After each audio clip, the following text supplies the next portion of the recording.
पीड़ित हैं, कमजोर हैं और जुल्म जाती सह रहे हैं।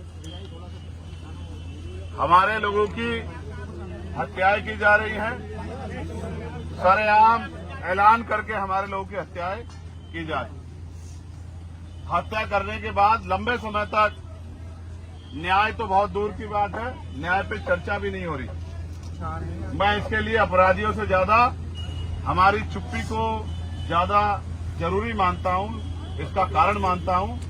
जितना हम लोग चुप रहेंगे और अन्याय को सहते रहेंगे, उतना ही अन्याय हमारी तरफ बढ़ता रहेगा। आज हमने जो मांग पत्र दिया है, उसमें जो आर्थिक मदद की मांग थी और नौकरी की मांग थी, वो प्रशासन के लोगों ने ऊपर शासन के लोगों को भेजने का और उस पे प्रभावी काम करने का आश्वासन दिया। साथ साथ इनके बच्चों की पढ़ाई और इनकी मृतक की पत्नी की पेंशन और जो कंपनसेशन का पैसा अब तक नहीं पहुंचा था, उस पैसे को भी पहुंचाने का उन्होंने हमें ऑन रिकॉर्ड उसका डाटा दिखाया कि हमने इस काम को कर दिया।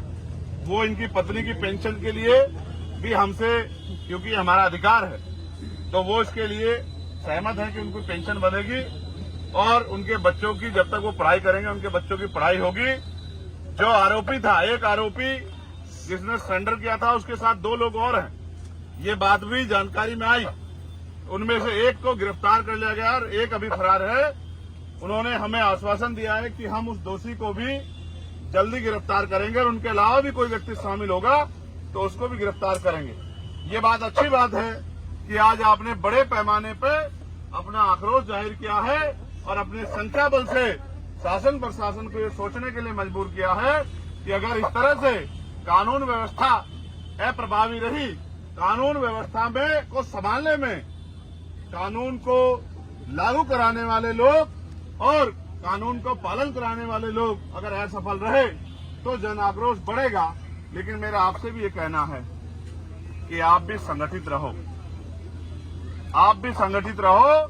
जब तक आप संगठित नहीं रहोगे और समाज को साथ लेकर नहीं चलोगे, तब तक मुझे नहीं लगता कि ये हत्याएं बंद हो सकती हैं।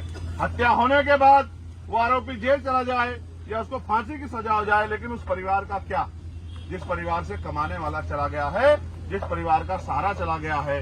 ये जो माँ बाप यहाँ बैठे हैं, ये इस उम्मीद से बैठे हैं कि इनके बारे में सोचा जाए, लेकिन आप जानते हो शासन सत्ता उनकी है और उनकी शासन सत्ता में हमारे लोगों की हत्या की छूट मिली हुई है, तो हम क्या करें। मैं आपसे भी कहता हूँ, ये जो नौजवान यहाँ खड़े हैं, जब तक आप अपनी शासन सत्ता नहीं बनाओगे, तब तक ये हत्याएं रुकने वाली नहीं है। आज अपनी ताकत बनाई है नगीना के जरिए, तो आपकी बात मजबूत हुई है, आपकी सुनवाई भी होने लगी है, आपकी बात का दमखम भी बढ़ा है। लेकिन ताली मत बजाओ, सुन लो, ये ताली बजाने का, नारा लगाने का समय नहीं है, क्योंकि हमने अपना भाई खोया। एक नहीं, कई भाई का एक और बहन बैठी है जिसके 3 बच्चे हैं, वो भी उम्मीद लगा के बैठी है कि भाई चंद्रशेखर आएंगे, मुझे न्याय दिलाएंगे। माननीय मंत्री जी और तमाम लोग, हमारे जिला संगठन के लोग, हमारे मंडल के लोग लगातार इस लड़ाई को लड़ रहे हैं। प्रदेश के लोग भी लगातार इसमें सहयोग कर रहे हैं। लेकिन आप ये सोचो, क्या हम इनको पूर्णतः बंद नहीं करा सकते कि हत्या हो ही नहीं, किसी बहन बेटी का अपमान हो ही नहीं, किसी गरीब को बेइज्जत किया ही नहीं जाए? क्या तार की बाड़ लगाकर लोगों की हत्याएं जो की जा रही है ये बंद हो जाए? अगर हम ऐसा करना चाहते हैं तो मैं अलीगढ़ के लोगों को भी इशारे के तौर पर कह रहा हूं, अगर वास्तविकता मुझसे प्यार करते हो, वास्तविकता में चाहते हो कि मेरी कलम में इतनी ताकत आए कि मैं उस एसएचओ को नहीं, उस एसएसपी को भी सस्पेंड करने की हिम्मत रखूं जो हमारे लोगों का काम नहीं कर रहा है, जो हमारे लोगों की मदद नहीं कर रहा है, जिसके संरक्षण में हमारे लोगों की हत्या हो रही है, तो फिर राजनीतिक ताकत देने में मदद कराओ। खैर का उपचुनाव आ गया है, मेरे नौजवान साथियों, आज से ही अपनी ताकत बनाने के लिए लगो। और इस बार जब खैर में उपचुनाव हो 6 महीने के अंदर, तो आजाद समाज पार्टी का मेंबर ऑफ असेंबली एमएलए वहां से जीत के जाना चाहिए। यही इस परिवार को सच्ची श्रद्धांजलि होगी और यही हमारी ताकत का बनने का काम यहाँ शुरू होगा। और जैसे हमारी ताकत यहाँ बनेगी, ये गुंडे घरों में घुस जाएंगे, ये गुंडे क्षेत्र छोड़ के भाग जाएंगे, ये गुंडे घरों में दुबक जाएंगे और गुंडागर्दी इनकी गुंडागर्दी हवा हवाई हो जाएगी। ये भी आपको सम्मान से बात क्या करेंगे, लेकिन ये तभी संभव है कि जो बिजनौर के लोगों ने करके दिखाया, वो अलीगढ़ के लोग भी करके दिखाएं।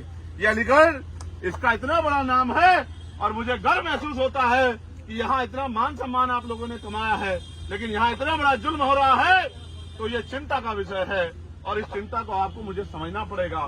सिर्फ नारा लगाने से या मोटरसाइकिल दौड़ाने से काम नहीं चलेगा। बिना राजनीतिक शक्ति के हम इनका मुकाबला नहीं कर सकते।